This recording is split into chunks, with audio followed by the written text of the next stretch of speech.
मित्रों, परम पूज्य गुरुदेव परम वंदनीय माता जी की दिव्य उपस्थिति को साक्षी मानते हुए माँ गायत्री के पावन मंत्र के साथ मैं अपनी बात को आरंभ करना चाहता हूँ। माँ गायत्री का ये पावन मंत्र न जाने कितनी ईश्वरीय, दिव्य, देवीय, पवित्र, पावन प्रेरणाओं को प्रदान करने का मंत्र है और उनको प्राप्त करने के लिए सिर्फ एक ही शक्ति को जागृत करने की आवश्यकता होती है, जिसको परम पूज्य गुरुदेव ने कहा कि वो हमारे व्यक्तित्व का, हमारे अस्तित्व का केंद्र है। न जाने कितने देवी देवता इस धरती के ऊपर विद्यमान है। जो एक को मानते हैं वो हो सकता है दूसरे को न मानते हैं। धर्म अलग, संप्रदाय अलग, पंथ अलग, मत अलग, लोगों की उपासना के तरीके अलग, लोगों की आध्यात्मिक प्रक्रियाएं अलग। गुरुदेव ने कहा कि यदि उन सारे देवी देवताओं को हम न भी मानते हों तो एक देवता तो ऐसा है जो सदा हमारे साथ विद्यमान है, उसका नाम है आत्मदेव। हमारे व्यक्तित्व के केंद्र में हर मनुष्य के भीतर जो देवत्व की संभावना विद्यमान है, यदि वो जागृत हो पाती है तो किसी अन्य स्वर्ग को ढूंढने की हमें आवश्यकता रह नहीं जाती।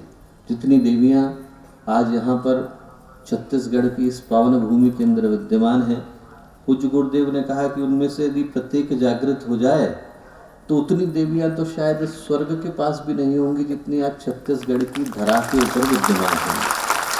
उन देवियों को जगाने का, उन देवताओं को जगाने का संदेश गायत्री का ये पावन मंत्र हमको प्रदान करता है। ये कहता है कि स्मरण रखें कि मनुष्य के जीवन के रूप में एक अद्भुत संभावना को हम लोग लेकर के आए। पैदा होने वाले थे, उससे पहले भगवान ने हमको बुला करके हमसे बात करी थी। ये कहा था कि बेटा, तो मेरी सबसे पवित्र आत्मा है और मैं तुझे वो उपहार दे रहा हूँ जो आज तक मैंने किसी और को दिया नहीं। जो मनुष्य का जीवन है वो मेरे खजाने का सबसे बेहतरीन उपहार है और तुझे दे करके भेज रहा हूँ। जाना और मेरी सृष्टि को समुन्नत बनाना, अच्छा बनाना, कल्याण करना, शुभ करना, मंगल करना। और जब लौटने का वक्त आए तो मन में ग्लानि और चेहरे पर निराशा लेकर के मत लौटना कि जो अवसर दिया था उसके साथ हम लोग न्याय न कर सके।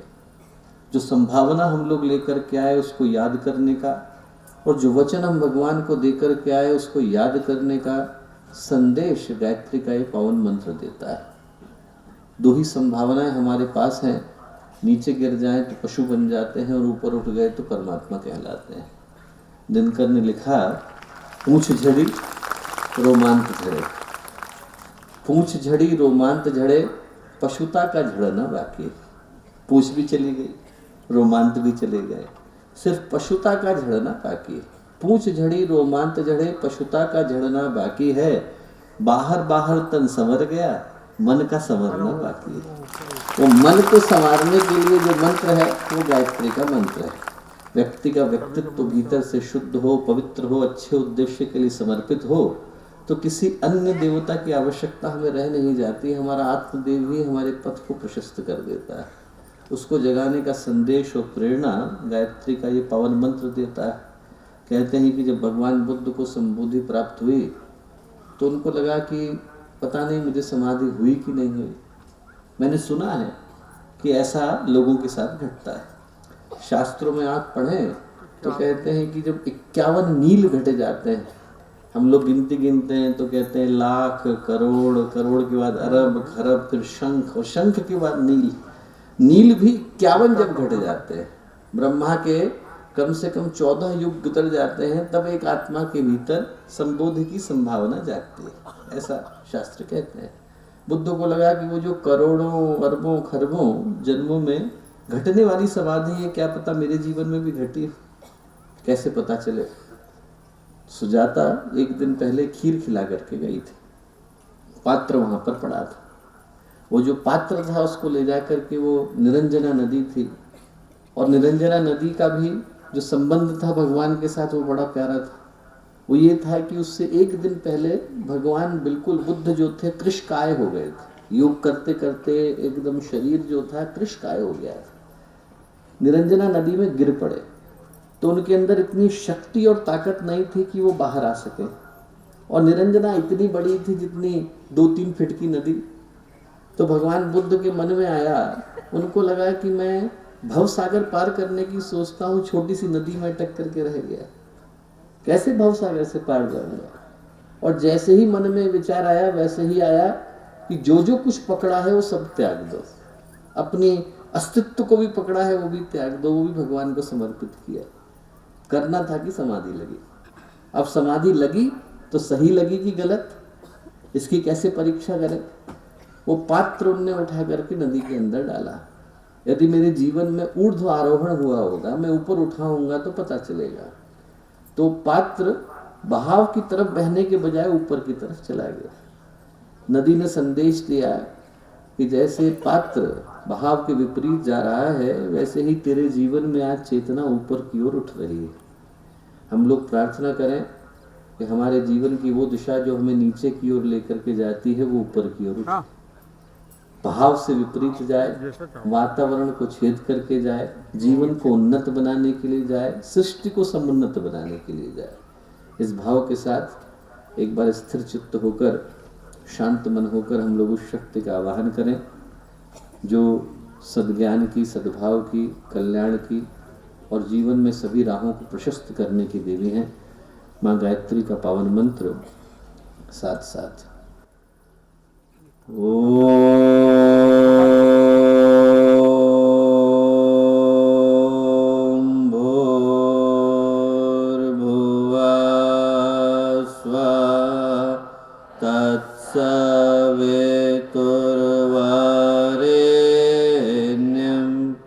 भर्गो देवस्य धीमहि धियो यो नः प्रचोदयात्।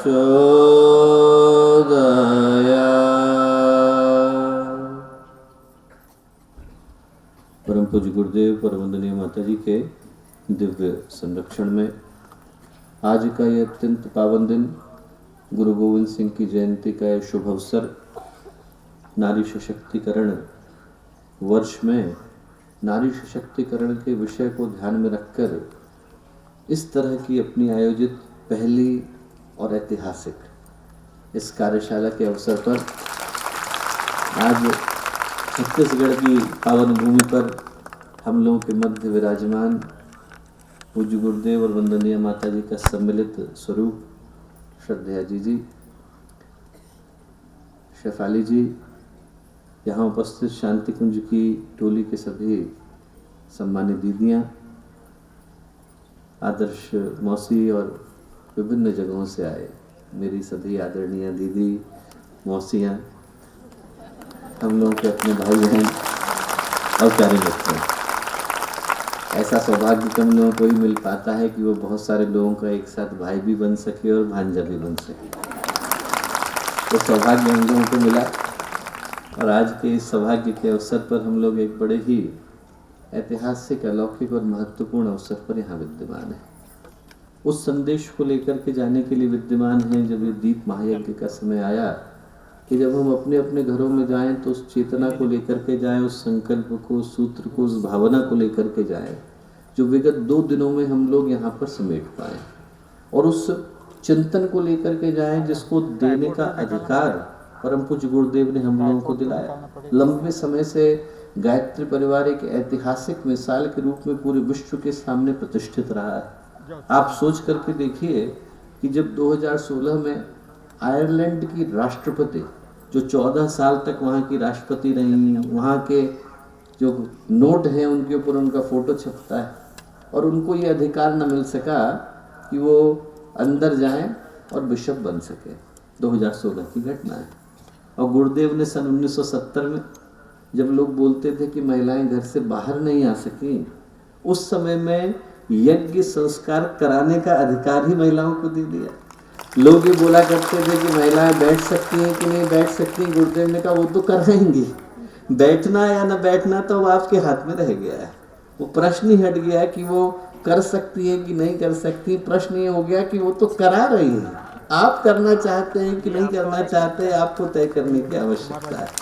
ऐसा अद्भुत चिंतन परम पूज्य गुरुदेव ने वर्षों पहले प्रदान किया, और आज जब उस कार्यशाला के समापन के अवसर पर हम लोग यहाँ पर उपस्थित हैं, विद्यमान हैं, तो ये सोचने की आवश्यकता हो जाती है कि हम लोग यहाँ से किस चिंतन को, किस भावना को लेकर के जाएं।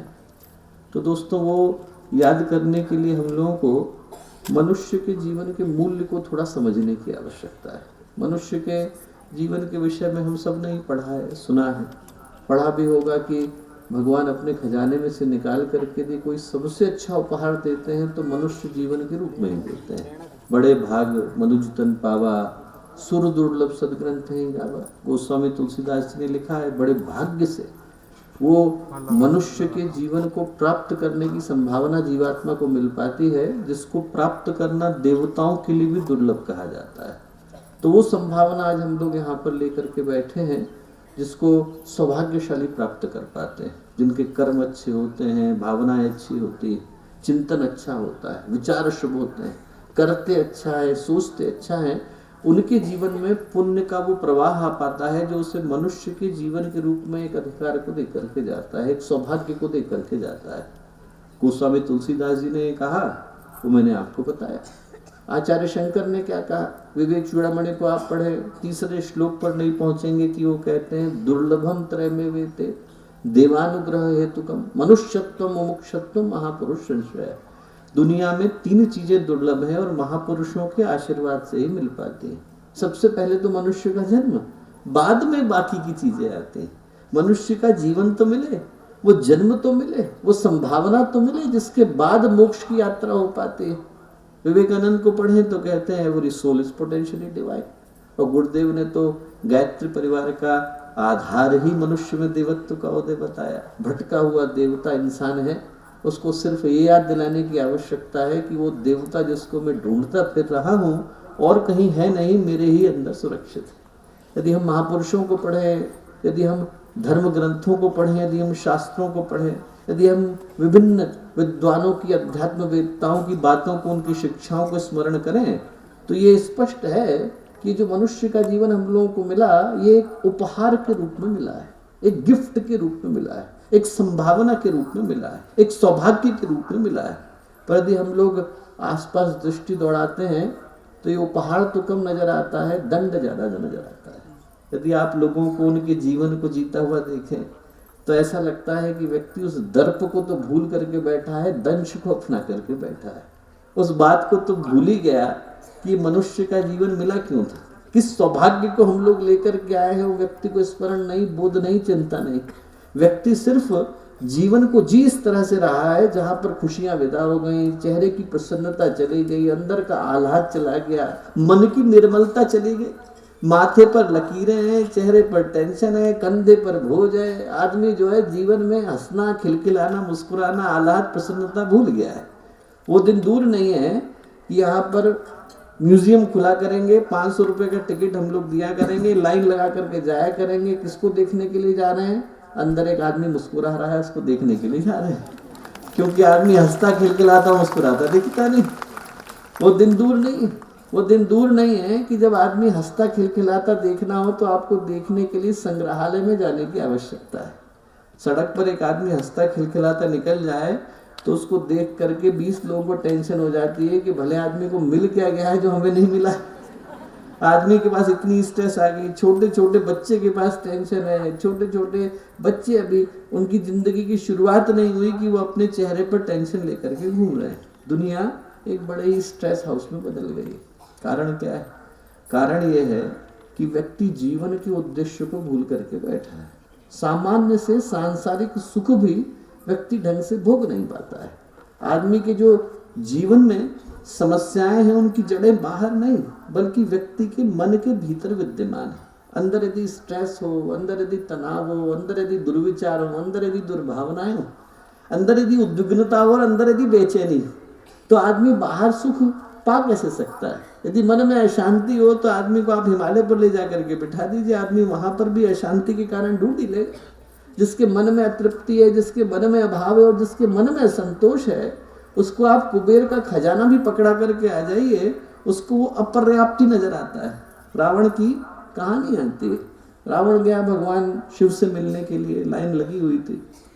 उनसे आगे कौन थे? उनके कजन खड़े थे, कुबेर। कुबेर ने सोने की लंका बनाई थी। भगवान के पास गए, भगवान सोने की लंका है, आप ले लीजिए। भगवान ने कहा कि कुबेर में करूँगा क्या, समाधि लगा के बैठा, मेरे लिए कैलाश का शिखर और शमशान की भूमि एक बराबर है, इसको तो किसी और को दे दे। किसको दे दूं? पीछे रावण खड़ा था, मुझे दे दीजिए। बोले इसको दे दें। कुबेर बोले भगवान 27 नक्षत्र और 9 ग्रह, उनके महलों पर इसी का कब्जा है। 36 महल पहले लेकर के बैठा है, 37वां लेकर के करेगा क्या? भगवान शंकर बोले जिसको 36 से आराम नहीं मिला उसको 37वां भी आराम देने वाला नहीं, इसी को दे। जिसके मन में असंतोष है उसको कुबेर का खजाना भी संतोष दे करके जाता नहीं। और जिसके मन में असंतोष है वो सुई के बराबर जो जमीन होती है उसको भी महाभारत का कारण बना लेता है। दुर्योधन ने क्या किया? यही तो किया। सूच्य ग्रह नहीं वो दास्यामी बिना युद्धेन कैशव। भगवान कृष्ण समझाने के लिए पहुंचे कि देख नियम तो ये था कि तुझे पूरा लौटाना था, दे नहीं रहा है। विदुर को भेजा आधा आधा कर ले, वो भी नहीं दिया। मैं तो और सस्ता सौदा लेकर के आया हूं। क्या? 5 पांडव है, 5 गांव दे दे, पूरा आर्यावर्त तो अपने पास रख। वहां जहां अफगानिस्तान शुरू होता है वहां से लेकर जहां तक इंडोनेशिया है, और जहां पर इंडोनेशिया है वहां से लेकर जहां पर वो एकदम अंतिम मिडिल ईस्ट की भूमि आती है वहां तक की सिंधु की सतलज की सारी भूमि तेरी है, सब रख। 5 गांव 5 भाइयों को दे दे, आपस में लड़ना नहीं पड़ेगा। क्या बोला? सूच्यग्रम नहीं बतास्यामी बिना युद्धे ने कैशव। सुई की नोक के बराबर जमीन भी बिना युद्ध के नहीं मिलने वाली। जिसको सुई की नोक के बराबर जमीन के लिए हत्या सूझती है उसके मन के अंदर महाभारत चल रही है, उसको बाहर महाभारत की आवश्यकता नहीं। बाहर तो मात्र अभिनय हो रहा है, उसके अपने जीवन में कुरुक्षेत्र चल रहा है। जिसके अपने जीवन में कुरुक्षेत्र चल रहा है उसको दुनिया की कोई चीज संतोष देकर के नहीं जाती, क्योंकि जो मन का अभाव है वो व्यक्ति के स्वभाव का हिस्सा बन जाता है। एक घटना बहुत प्यारी अभी थोड़े दिन पहले मैंने पढ़ी। एक बच्चा था स्कूल में, और स्कूल में गया तो चोरी कर ली उसने बगल वाले बच्चे की। अब चोरी कर ली तो टीचर ने पकड़ा और पिताजी के पास ले गए। अब पिताजी के पास जब पहुंचे तो पिताजी सरकारी स्कूल में अफसर थे। उनने एकदम बच्चे को जोड़ का लपड़ लगाया, तो इतनी अच्छी अच्छी चीज बोले मैं चुरा करके लाता हूँ तेरे लिए वहां से सरकारी दफ्तर से, पर तू चोरी करता है।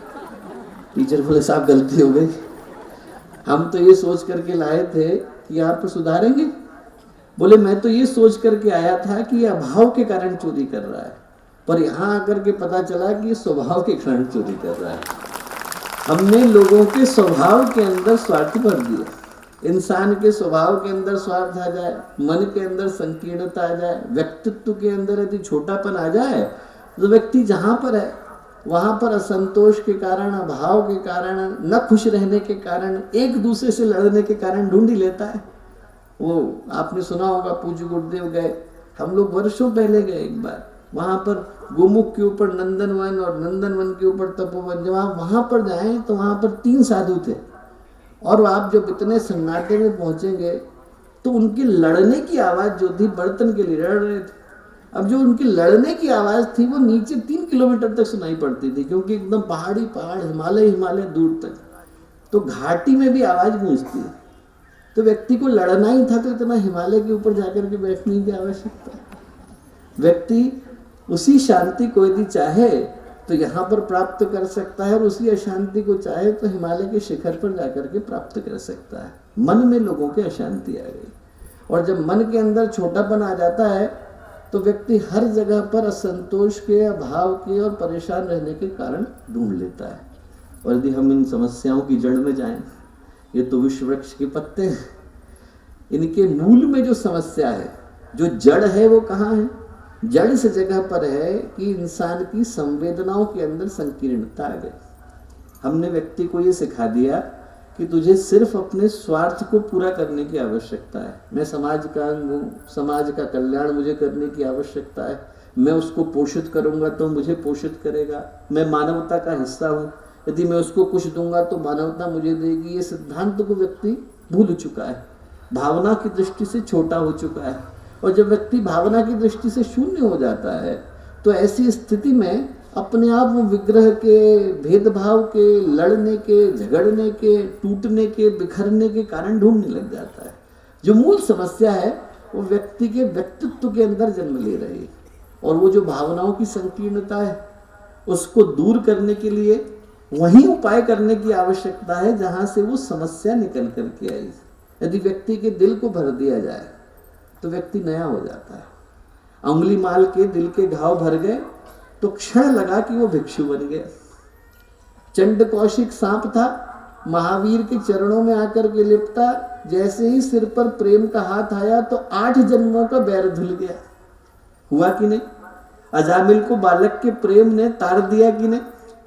महर्षि गौतम के जीवन में घटना आती है, उनके जितने शिष्य थे सब अच्छी अच्छी जगह थे, कोई राजा, कोई सेनापति, कोई महामंत्री। एक भटक गया, जंगल में लोगों का वध करने लगा। महर्षि गौतम ने कहा कि राजाओं से बाद में मिलूंगा, पहले उससे मिलके आता हूँ। गए, लोगों ने कहा मत जाइए, पूर्णिमा की रात थी और वो जो उनका शिष्य था वो लोगों को मारता था, वहां गला काटता था, तलवार लेकर के घूम रहा था। उसको लगा कौन आ रहा है जो मुझे देख के डर नहीं रहा है। गया वो, तुरंत मैं मारूंगा। जैसे ही उसने तलवार उठाई और उधर पूर्णिमा की रात थी, चंद्रमा की चमक में देखा गुरु सामने खड़े, हाथ की तलवार गिर गई, सिर झुक गया, आंख से आंसू गिरने लगे। बोले गुरुदेव आप क्यों आ गए? मैं गलती से आपका वध कर बैठता तो क्या होता? और महर्षि गौतम बोले कि बेटा मेरा वध कर बैठता उसकी मुझे चिंता नहीं थी, जो तू अपना वध करके बैठा है उसके लिए मैं ज्यादा चिंता तुझे। जो तू अपने जीवन का उद्देश्य भूल करके बैठा है उसको याद दिलाने के लिए मैं आया हूं। भावनाएं यदि व्यक्ति की भर दी जाए तो व्यक्ति सतपथ पर आ जाता है। इंसान की जो समस्याएं हैं वो बाहर नहीं, उसके मन और भावनाओं के भीतर है। ये बाहर तो हम लोग मोबाइल सेट लेकर के घूम रहे हैं, मोबाइल सेट तो एक दिन भगवान स्विच ऑफ कर देता है, फिर हमको नया ढूंढना पड़ता है। पर जो इसके अंदर का सिम है वो असली, वहीं पर कर्म है, वहीं पर भावना है, वहीं पर व्यक्तित्व है। यदि व्यक्ति के सिम को बदल दिया जाए तो अभी एयरटेल के सिग्नल आ रहे थे, वोडाफोन के आने लग जाते हैं। हम लोगों को एक ही चीज करने की आवश्यकता है कि लोगों के सिम को बदलने की आवश्यकता है। उनकी जो भावनाओं का सिम है यदि वो बदल जाए, इंसान के दिल के जख्म भर दिए जाए, उसको ये याद आ जाए कि हमारे को अपनी भावनाओं को बांटने की, लोगों के दिल को अच्छा बनाने की आवश्यकता है, तो व्यक्ति रातों रात बदल जाता है। और उसके जीवन को बदलने की जिम्मेवारी गायत्री परिवार ने अपने हाथों में ली। इसी को गुरुदेव ने मनुष्य का भावनात्मक नवनिर्माण कह करके पुकारा। यही तो कहा कि व्यक्ति की भावनाओं के ढांचे को बदल दिया जाए तो उसके व्यक्तित्व का नवनिर्माण हो जाता है। बाहर से बदलने की आवश्यकता नहीं, व्यक्ति को भीतर से बदलने की आवश्यकता है। और इस धरती पर, इस संसार में और गायत्री परिवार में यदि व्यक्ति के भावनाओं के नव निर्माण को कोई सबसे अच्छे तरीके से कर सकता है तो वो मात्र नारियां कर सकती हैं। इसीलिए भगवान ने वो जिम्मेवारी उनको सौंप करके भेजी। छोटे से बच्चे का निर्माण हो या परिवार का निर्माण हो या समाज का निर्माण हो या लोगों के चरित्र का निर्माण हो या लोगों के व्यक्तित्व का निर्माण हो, उसको माँ के अलावा और कर कौन सकता है। वो जिम्मेवारी हमें भगवान ने दे करके भेजी कि हम लोगों को लोगों का भावनात्मक निर्माण करना है, उनके अंदर की चेतना को भरना है, उनके अंदर नए उद्देश्य को, नई भावना को डालना है। आज के दिन ये भाव हम लोग लेकर के जाएं कि वो जो मनुष्य का भावनात्मक नव निर्माण है, उसके दिल के जख्म को भरना है, उसको याद दिलाना है कि मनुष्य के जीवन को किस रूप में, किस उद्देश्य के साथ हम लोग लेकर के आए। यदि वो कार्य आप लोगों के द्वारा संपन्न हो पाता है तो जो युग निर्माण है उसको करने में घंटे भर का वक्त लगने वाला है। इंसान के दिल को सही राह पर लाने का कार्य गायत्री परिवार की नारियों और छत्तीसगढ़ की नारियों के हाथ में है। और शायद ये कार्य और कहीं हो ना हो, पर छत्तीसगढ़ में सबसे अच्छे तरीके से संभव है। आप अंबिकापुर चले जाइए, वहाँ जेल में कैदियों को कौन बदल रहा है। आप उधर चले जाइए कवर्धा में, आप उधर चले जाइए बस्तर में, आप उधर चले जाइए एकदम दूसरे एंड में, वहाँ पे जगदलपुर में, बीजापुर में, वहाँ जाकर के देखिए तो हर जगह पर यदि गायत्री परिवार की ओर से कोई आगे आया है और लोगों को सही चिंतन देने का कार्य कर रहा है तो वो कौन है? नारियां ही तो है। मैं ये पूरे विश्वास के साथ कह सकता हूँ कि यदि नारियां आगे आए तो वो पूरे राज्य को, पूरे देश को, पूरे युग को, पूरी समष्टि को बदलने का काम कर सकती हैं। और करने के लिए एक ही चीज को करने की आवश्यकता है कि उनका दिल नया करने की आवश्यकता है। और ये देश गंगा का, गीता का, गायत्री का देश रहा है, गार्गी का, घोषा का, पाला का देश रहा है। यहाँ पे रानी लक्ष्मीबाई आई, रानी हाड़ा आई, यहाँ पर रानी अहिल्या आई, यहाँ पर विदुषी नारियों ने भी जन्म लिया। यहाँ पर ज्ञान का जन्म नारी से हुआ, विज्ञान का जन्म नारी से हुआ। यहाँ पर जब भास्कराचार्य ने विज्ञान की पुस्तक लिखी तो लीलावती को समर्पित करी, क्योंकि लीलावती पहली महिला थी जिसको परिधि का अर्थ समझ में आया था। यहाँ पर विज्ञान को जन्म देने वाली नारी रही, यहाँ पर ज्ञान को जन्म देने वाली नारी रही। यहाँ पर जितनी ऋषिकाएं रही उनमें गार्गी रही, घोषा रही, अपाला रही, तिलोत्तमा रही, वहाँ पर लोपामुद्रा रही, गौतमी रही, यमी रही, सूर्या रही। यहाँ पर एक से एक ज्ञानी महिलाओं ने जन्म लिया और एक से एक वीरांगनाओं ने जन्म लिया। रानी लक्ष्मीबाई का नाम हर एक ने सुना है, पर कहानी कितनी गजब की है। 150 वर्ष पहले जब रानी लक्ष्मीबाई ने कहा कि भाई अंग्रेजों से लड़ने के लिए और लोग भी तो आगे आइए, तो लोग इतना घबराए कि उस समय में कोई नहीं आया। रात भर लोगों से प्रार्थना करती रही, एक राजा नहीं चढ़ा। अंत में क्या हुआ कि कुछ राजा तैयार हुए, पर इसलिए नहीं आगे बढ़े कि ये तय नहीं कर पाए कि किसका घोड़ा ज्यादा अच्छा है, हमारा ज्यादा अच्छा है कि तुम्हारा ज्यादा अच्छा है। इसी में 3 घंटे निकल गए। तो रानी लक्ष्मीबाई बोली कि मैं अकेले ही लड़ करके आती हूँ। हमारे यहाँ पर उन्हें वो फिर अपने आप में प्रतिमान स्थापित किया कि आज भी उस साहस को, आज भी उस शौर्य को, आज भी उस धैर्य को हम लोग स्मरण करते हैं।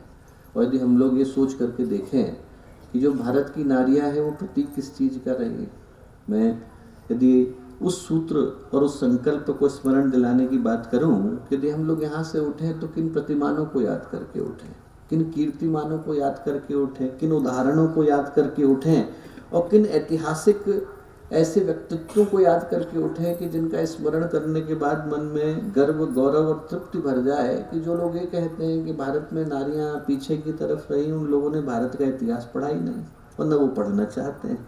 उनने कभी भारत का वो इतिहास उठा करके देखा ही नहीं जिसमें भारत में नारियां सदा से शिखर पर रही।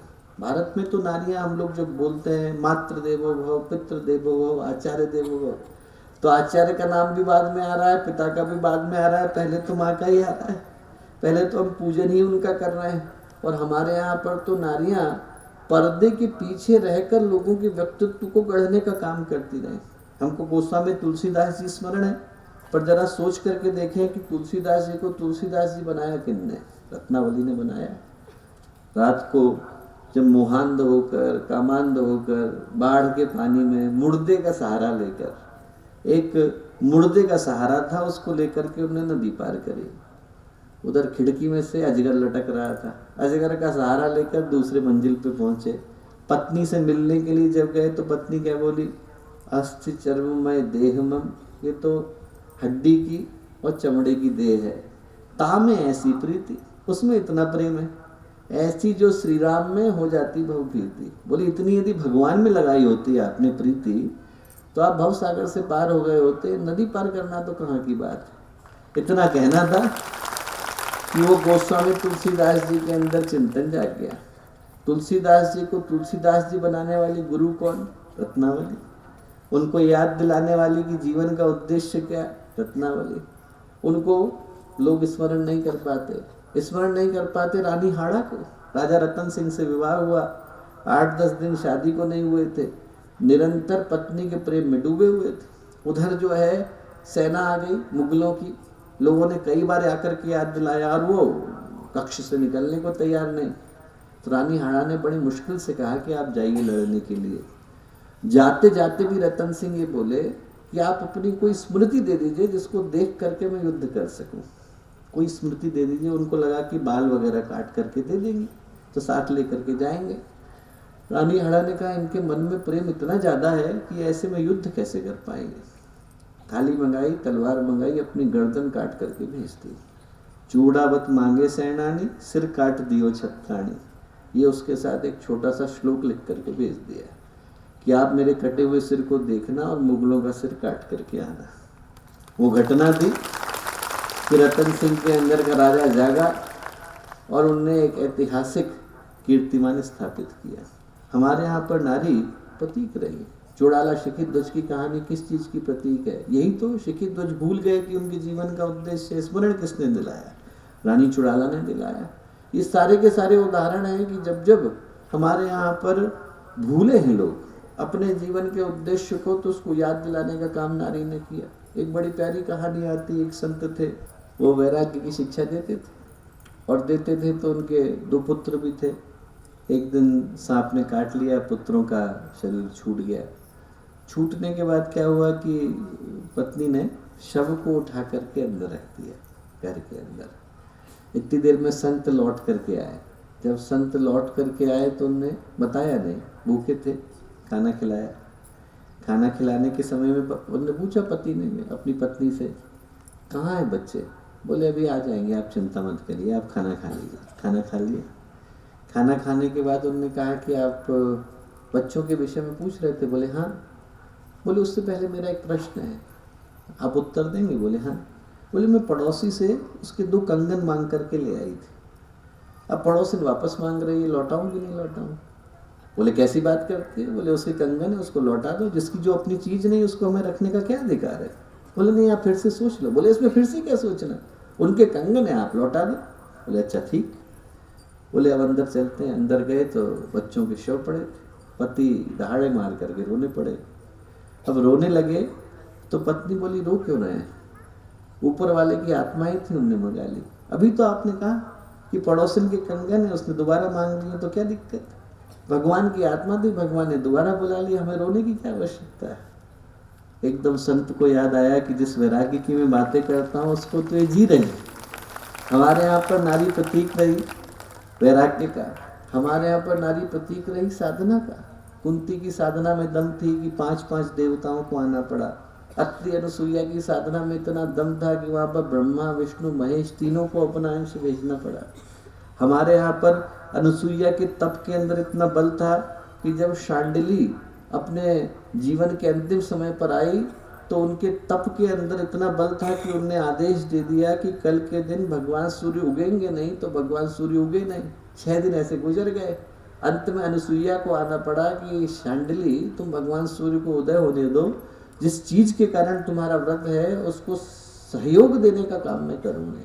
2 पतिव्रता नारियों के व्रत में इतना बल था कि उनके कारण पूरे के पूरे भगवान सूर्य को उगने और न उगने के लिए विवश होना पड़ा। और एक कहानी जो प्रसिद्ध है हम लोगों के साथ की, हम लोग जानते भी नहीं। एक महिला, वृंदा नाम था, जलंधर दैत्य की पत्नी, और जलंधर दैत्य को मारने के लिए भगवान शिव कमजोर पड़ रहे थे। भगवान विष्णु ने बल लगाया, वो भी कमजोर पड़े। क्यों? जलंधर दैत्य में बल नहीं था। उसके पीछे जो उसकी पत्नी खड़ी थी वृंदा, उसका पुण्य इतना था कि उसके पति की रक्षा हो जाती थी। भगवान विष्णु ने छद्म रूप धरा, छल किया, वृंदा का पुण्य कमजोर हुआ। कमजोर हुआ तो जलंधर मारा गया। पर वो कर्म लगा भगवान विष्णु को कि जब वो भगवान राम के रूप में आए तो उनको ये कर्म लगा कि अपने सहयोगियों के साथ, अपने संबंधियों के साथ एक रात नहीं गुजार पाएंगे। 6 साल के हुए, वशिष्ठ विश्वामित्र ले गए। जिस दिन वनवास से लौट करके आए, सीता के साथ विवाह करके आए, उसी दिन राज्य से देश निकाला मिल गया। वहां से गए तो जब लौट करके आए तो लोगों ने हल्ला मचा दिया, तो सीता जी को जाना पड़ा, लक्ष्मण छोड़ के चले गए। जिस दिन पहली बार लव और कुश को देखा, उसी दिन उनको प्राण त्यागने पड़े, अपने संबंधियों के साथ नहीं रह पाए। भगवान शिव को ये श्राप लगा कि उनको आधी जिंदगी अपने गुणों को, अपनी विशेषताओं को भूल करके गुजारना पड़ा। और उनको क्या लगा, सीता जी को निर्दोष थी, उसके बावजूद जनता का लांछन सहना पड़ा। और वृंदा के साथ क्या हुआ?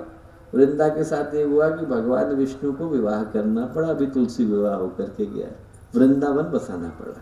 इतनी ताकत एक अकेली नारी के अंदर थी कि उसने तीनों देवताओं, भगवान ब्रह्मा को, भगवान विष्णु को, भगवान महेश को अपने नीति नियम बदलने के लिए मजबूर कर दिया। हमारे यहाँ नारी अद्भुत साहस की प्रतीक रही, हमारे यहाँ नारी समर्पण की प्रतीक रही, हमारे यहाँ नारी के अंदर इतनी ताकत रही है कि वो मृत्यु के देवता के पास से अपने पति को छीन करके ला सकती है। हमारे यहाँ नारी के पास अद्भुत शक्ति और सामर्थ्य है। और आज के दिन मैं यही प्रार्थना करूँगा कि इसी सूत्र सिद्धांत को हम लोग लेकर के जाए कि जिस नारी के पास साधना के शिखर पर जाने की, समर्पण के शिखर पर जाने की, शौर्य के शिखर पर जाने की, साहस के शिखर पर जाने की, हर गुणों के शिखर पर जाने की संभावना विद्यमान है, उस नारी के पास निश्चित रूप से ये शक्ति, ये सामर्थ्य भी विद्यमान है, विद्या और ये बल भी विद्यमान है कि वो चाहे तो इस युग निर्माण के कार्य को क्षण भर के अंदर संभव बना सकती है। सन 2026 का समय वंदनीय माता जी की जन्म शती का आ रहा है, अखंड दीपक के 100 साल का समय आ रहा है, और निश्चित रूप से उस समय में यदि पूरे विश्व को, भारत को, इस युग को और इस पूरे समाज को कोई नेतृत्व दे सकता है तो भारत की नारियां ही दे सकती हैं। और छत्तीसगढ़ की नारियों के अंदर निश्चित रूप से वो बल है कि वो उस कार्य को जो असंभव सा प्रतीत होता है उसको संभव बना करके दिखा सकती हैं। आज के शुभ दिन जब दीप महायज्ञ का दिन है, संकल्पों को लेने का दिन है, तो आज के इस दिन मैं यही कहूँगा कि हम लोग यहाँ से उठें तो मन में उसी प्रकाश को लेकर के उठें, उसी भाव को लेकर के उठें। बाहर के विद्युत को छीन लेने की सामर्थ्य तो विज्ञान के पास हो सकती है, पर जो अंदर का ज्ञान है और अंदर का प्रकाश है उसको छीन पाने की सामर्थ्य किसी के पास नहीं। यदि वो अंदर का दीपक जल जाता है तो बाहर का जनरेटर उसको न कभी बुझा पाता है और न कभी जला पाता है। हम लोग प्रार्थना करें कि हमारे अंदर का दीपक जले, अंदर का प्रकाश आए, नए संकल्प का, नए सौभाग्य का उदय हो। इस शुभ कामना के साथ, इस मंगल कामना के साथ आप सभी को बहुत सारी शुभकामनाएं, बहुत सारी मंगल कामनाएं।